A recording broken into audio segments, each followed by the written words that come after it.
వేదిక మీద ఉన్నటువంటి పెద్దలు, నారెడ్కో కుటుంబ సభ్యులు, అదేవిధంగా వేదిక ముందు విచ్చేసినటువంటి నగర పౌరులు, వివిధ ప్రాంతాల నుంచి వచ్చేసినటువంటి నారెడ్కో కుటుంబ సభ్యులందరికీ, మరియు ఈ ప్రాపర్టీ షో ఎంత గొప్పగా నిర్వహించుకుంటున్నామంటే దానికి కారణమైనటువంటి ఎగ్జిబిటర్స్, ముఖ్యంగా ఆదిత్రి ఇన్ఫ్రా, ఎస్ఎల్వి ప్రాజెక్ట్స్, అదేవిధంగా మిగతా వాళ్ళందరూ కూడా, అదేవిధంగా ఈ యొక్క కార్యక్రమానికి అన్ని విధాలా సహకరించినటువంటి రెవెన్యూ యంత్రాంగం మరియు పోలీస్ డిపార్ట్మెంట్ వారు, అదేవిధంగా రాష్ట్రంలో ఎక్కడ ఏ మంచి జరిగినా చెడు జరిగినా వెంటనే రాష్ట్ర వ్యాప్తంగా వాళ్ళ యొక్క విలువైన సమయాన్ని వెచ్చించి తెలియచేసేటువంటి మీడియా సిబ్బంది, ప్రతి ఒక్కరికి కూడా పేరు పేరున హృదయపూర్వక నమస్కారాలు తెలియజేసుకుంటూ ఉన్నాం.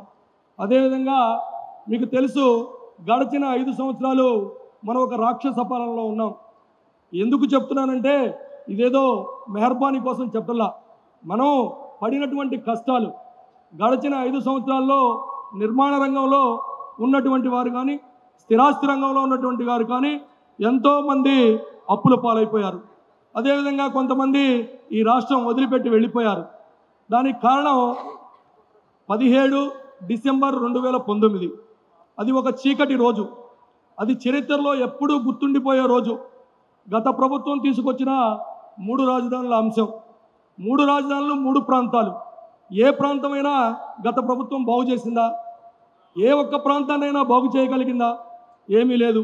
రాష్ట్రాన్ని సర్వనాశనం చేశారు, వ్యాపారస్తులందరినీ పారద్రోలారు, అప్పుల పాలు చేశారు. ఈ పరిస్థితుల్లో అదే రోజు ఇదే విధంగా మా ప్రాపర్టీ షో జరుగుతూ ఉంది నారెడ్కో విజయవాడ దగ్గరలో సి కన్వెన్షన్లో. ఆ రోజు నారెడ్కో ఏపీ తరఫున ఒక నిర్ణయం తీసుకున్నాం. ఈ దుర్మార్గమైనటువంటి నిర్ణయం ఏదైతే రాష్ట్ర ప్రభుత్వం తీసుకుందో దీని మీద మనందరం పోరాటం చేయాలి అని ఒక నిర్ణయం తీసుకున్నాం.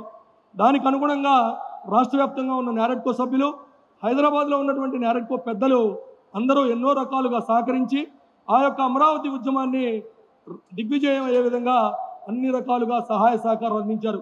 వారందరికీ కూడా పేరు పేరున హృదయపూర్వక నమస్కారాలు తెలియజేస్తూ ఉన్నాం. ఎందుకంటే సహాయం చేసిన వాళ్ళని మర్చిపోకూడదు. గడిచిన 5 సంవత్సరాల్లో వ్యాపారస్తులందరూ అన్యాయం అయిపోయారు, అది అందరికీ తేటతెల్లమైంది.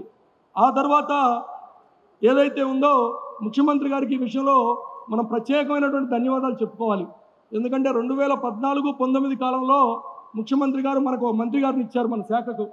అదే శాఖ మళ్ళీ అదే మంత్రి గారిని ఇచ్చి మనకు మంచి పని చేశారు. ఎందుకు మంచి పని చేశారంటే ఆయన అంతకుముందు ఎన్నో నిర్మాణాలు చేసి ఉండొచ్చు, దాంట్లో ఎన్నో ఇబ్బందులు పడి ఉండొచ్చు, వాటన్నిటి ప్రాక్టికల్ నాలెడ్జ్ ఆయనకు ఉంది.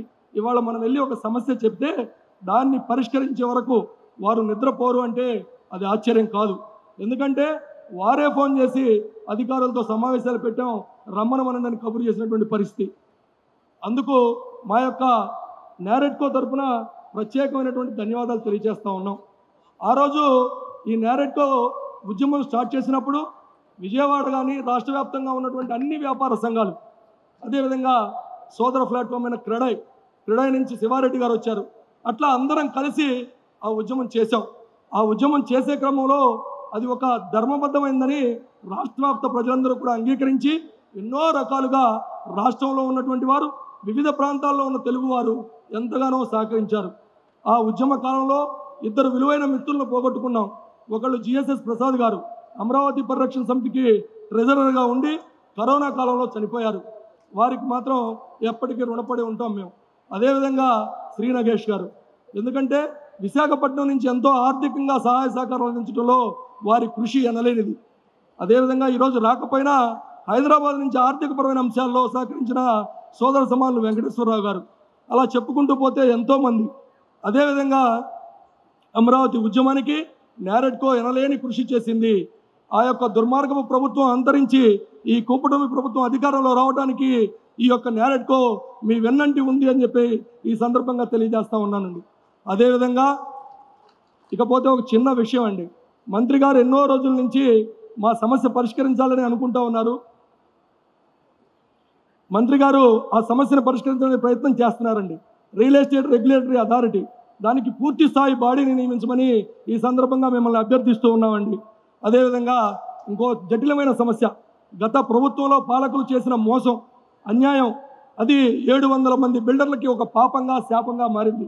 ఏంటయ్యా అంటే తణుకు టీడీఆర్ బాండ్లు ఇచ్చింది ప్రభుత్వం, టీడీఆర్ వెబ్సైట్ ప్రభుత్వంది, కొనుక్కున్నది మేము, కానీ నష్టపోయింది మేము. ఎవరైతే లబ్ధి పొందారో లబ్ధి పొందిన కోహనా రాజకీయవేత్తలు తప్పించుకు తిరుగుతూ ఉన్నారు. ఇవాళ 700 మంది బిల్డర్లు కొన్ని కోట్ల రూపాయల బాండ్స్ కొని నష్టపోయి ఉన్నారు. మీకు చేతులెత్తి నమస్కరిస్తూ ఉన్నా. 700 మంది బిల్డర్లకి న్యాయం చేయమని కోరుతా ఉన్నాను. అట్లానే తప్పనిసరిగా అండి. అదేవిధంగా నేను 1991లో గుంటూరు నగరం ఒక చిన్న ఉద్యోగిగా వచ్చానండి, వికాస్ రెసిడెన్షియల్ కాలేజీలో ఎలక్ట్రీషియన్గా. ఆ రోజు గుంటూరు నగరం ఎలా ఉందో ఈ రోజు కూడా గుంటూరు నగరం అలానే ఉందండి. పెద్ద గుంటూరు నగరంలో మార్పు లేదు సార్. దయవంచి ఇది రాజధాని జిల్లా, రాజధాని జిల్లా అయినప్పుడు ఈ జిల్లా హెడ్ క్వార్టరు కాస్త బాగుండాలి అనేది మా ఆలోచన సార్. మీరు వచ్చారు కృష్ణుడు లాంటి వాళ్ళు, మేమేదో కుచేలులాగా మిమ్మల్ని అభ్యర్థిస్తూ ఉన్నాం. మా గుంటూరు నగరాన్ని బాగు చేయండి. మా గుంటూరు నగరంలో త్రాగునీరు కూడా సరిపోయినంత లేదు. గతంలో మంత్రి గారికి కూడా విన్నవించుకున్నాం. దయవంచి మీరు ఈరోజు మాకు ఆ మంచినీటి సమస్యను తీర్చే విధంగా చెప్తారని అభ్యర్థిస్తూ ఉన్నామండి. అదేవిధంగా రేడియల్ రోడ్స్ అండి, గుంటూరు టౌన్ నుంచి 1 టౌన్ 2 టౌన్ నుంచి నేషనల్ హైవే కానీ అమరావతికి కానీ ఎక్కడా రోడ్డు కనెక్టివిటీ లేదండి. రోడ్డు కనెక్టివిటీ చాలా దారుణంగా ఉంది సార్. గత 30 సంవత్సరాలుగా అభివృద్ధి లేదు సార్. అదేవిధంగా అండర్ గ్రౌండ్ డ్రైనేజ్ అండి, అండర్ గ్రౌండ్ డ్రైనేజ్ గత ప్రభుత్వంలో మీరే 2014-19లో ప్రారంభించారు సార్. కానీ గత పాలకుల నిర్లక్ష్యం వల్ల అది ఆదిలోనే ఆగిపోయింది సార్. దాన్ని కూడా పూర్తి చేసి మాకు ఉపయోగపడే విధంగా చేయమని అభ్యర్థిస్తూ ఉన్నాం సార్. అలా చెప్పుకుంటూ పోతే చాలా ఉన్నాయి సార్. మీ యొక్క విజన్ డాక్యుమెంట్ 2047లో మీరు చెప్పిన విధంగా మంచినీటి సమస్యను మాత్రం తీర్చమని ప్రాధాయపడుతూ ఉన్నాం సార్. ఎందుకంటే మెజ్డ్ విలేజ్లు చాలా ఉన్నాయి. మన గుంటూరు నగరానికి 120 MLD వాటరే వస్తుంది, అది సరిపోవటం లేదు అని అధికారులు చెప్తా ఉన్నారు సార్. తప్పనిసరిగా అది పరిష్కార దిశగా మీ యొక్క ఆలోచన ఉండాలని ప్రాధాయపడుతూ ఉన్నాను సార్.